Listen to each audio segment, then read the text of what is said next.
I actually only really have two stories because, as you would imagine, just like Chad's office, things are getting a little slow right now. The government's kind of winding down, though they did just have a couple, I think, debates and or pass along the ACA stuff. So there is some stuff still happening.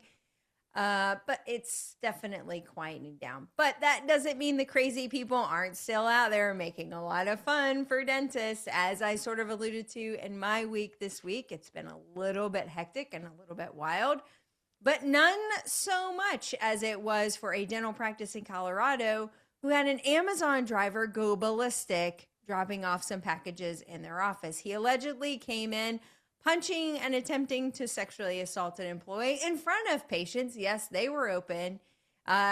Eventually, several patients and employees removed the Amazon driver off of the other employee. They kind of held him until the police showed up. He was then arrested, taken to the county jail where he'll be sentenced on a variety of charges. What in the world? And of course, Amazon has come out, just for those of you who may be concerned. They just want to let you know that he will no longer be delivering packages to Amazon customers. And I thought, what a cagey way to say that.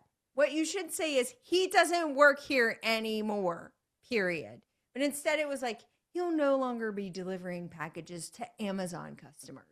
What about UPS customers or FedEx customers? I feel like this guy shouldn't be delivering packages and walking into buildings anymore. Our second story of the night, the title is, Who Gives a Shot? Well, California does, because they're introducing a new pilot program to allow assistants to administer local anesthetic. Now, this is a pretty contentious policy change, and they're just going through a pilot program now. I will say their target audience for allowing anesthesia are these very expanded function dental assistants, which, after reading the article, I'm pretty sure are now dentists. Be that as it may, they have some pretty advanced expanded function dental assistants in California who are now lobbying. We're in a pilot program for administering dental anesthesia. Now, for the consumers out who are concerned, don't worry. The laundry list of requirements in order for these individuals to be able to administer anesthesia is pretty long. They have a requirement of hours of CE. They have a requirement of number of hours working in a particular field. They have to have graduated after a particular time period, which validates their credentials. So it's not like they're just taking your average new dental assistant who just walked in to learn how to become a dental assistant and then giving them the credentials to administer anesthesia. It does seem like there's a lot of intention within the pilot program. Here's the interesting twist, and I bet our guest will have an interesting comment for it.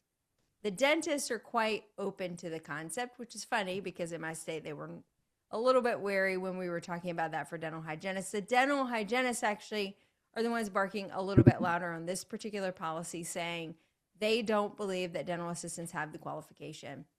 I don't have enough to say one way or the other, particularly for these expanded function dental assistants, as I've never supervised or worked with any of them. So it's not for me to comment whether they're capable or not capable.